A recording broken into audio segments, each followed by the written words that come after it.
حالا که بعضیا دارن 120 میلیون تومان پول آیفون میدن که رجیسترم نمیشه، میخوام چند تا نکته عجیب دربارش بهتون بگم که اپل نمیخواد شما بدونید.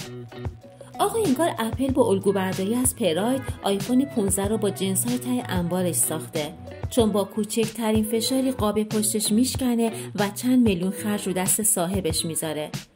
پس ما به دوستان شلدست توصیه میکنیم سمت این گوشی نرن. یهو میبینی کراشت استوری جدید گذاشته، دستت میلرزه، گوشیو به فنا میدی. مردم میگن فریم تیتانیومی این گوشی هم بعد از چند روز رنگش میپره. حالا همه اینا به کنار، اپل تو این سری از پورت تایپ C استفاده کرده، ولی یه تغییراتی روش ایجاد کرده که فقط با کابل اپل شارژ بشه. همین باعث شده این گوشی با نصف بیشتر پاوربانک ها شارژ نشه. طرف اومده با پاوربانک گوشیشو شارژ کنه، دیده به جای گوشی پاوربانکش داره شارژ میشه. این پستو بفرست برای دوست شلدستتو، بگو تا حالا گوشی از دستت افتاده؟ ممنون که ویدیو رو تا انتها تماشا کردید. خوشحال میشیم ویدیومون رو لایک کنید و چنلمون رو سابسکرایب کنید.